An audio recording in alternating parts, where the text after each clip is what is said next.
আসসালামু আলাইকুম। আমরা যারা সেলসে কাজ করি তারা সব সময় মার্কেটে থাকে, কিন্তু মার্কেটে অনেক সেলস অফিসারকে আমি দেখতেছি তাদের চেয়ে একজন রিক্সা চালকের পোশাক ভালো। তারা মার্কেটে যাবে পরিপাটি হয়ে, একদম স্ট্যান্ডার্ড। যেমন যারা ফার্মাসিউটিক্যালে জব করে তারা সব সময় দেখবেন পরিপাটি হয়ে একদম প্যান্ট শার্ট ইন করা, জুতা নিউ। কিন্তু যারা আমরা এফএমসিতে জব করে তারা কিন্তু এইসব নিয়ম মানে না। আমি অনেক সেলস অফিসারকে দেখছি যে পায়ের জুতা রাস্তার ফকিরকেও দিলে নেবে না, এইসব জুতা পরে তারা মার্কেট যায়। কেন রে ভাই?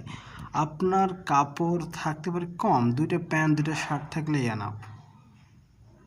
আপনি প্রত্যেক দিন একটা পরবেন, মার্কেট থেকে আসার পর ধুয়ে দেবেন, শুকাবেন, লন্ড্রি করবেন, ঠিক আছে। জুতা আপনি কম দামি পরেন। আরে 5,000 টাকার জুতা না কিনে 1,000 টাকা 600 টাকার জুতা কিনবেন, 3 মাস 4 মাস পরেন ফেল দেবেন, দেখবেন যে টেকসই একই। কিন্তু আপনি দামি নিয়েছেন এক জোড়া 5,000 3,000 টাকা দিয়ে জুতা। এখন এই জুতা যত দিন পায়ের গোড়ালি ক্ষয় হবে না ততদিন আপনি ফেলাই দেবেন না। তাহলে কিন্তু ভাই মার্কেটে কিন্তু বর্তমান অধিকাংশ পার্টি অনেক শিক্ষিত। দিন দিন কিন্তু আমরা যারা আজ থেকে 8 থেকে 10 বছর আগে জব শুরু করছি, মার্কেটে অনেক পার্টি পাইছি যারা মনে করেন আপনার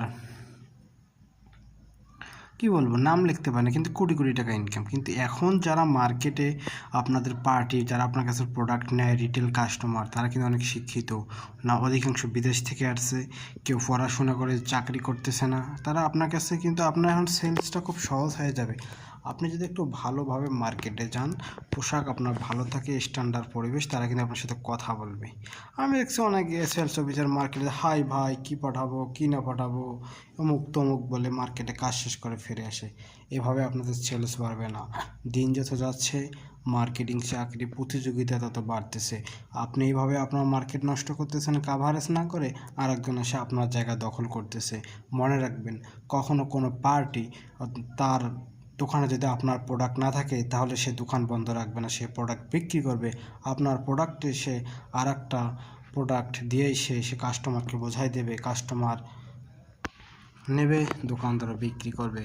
তাই বলতেছি, মার্কেটে সেলস বৃদ্ধি করতে হলে আমাদের পোশাক ভালো থাকতে হবে এবং কম দামি হোক কিন্তু ভালো থাকতে হবে। ধন্যবাদ, ভালো থাকবেন। ভিডিওটি শেয়ার করে ছড়িয়ে দেবেন।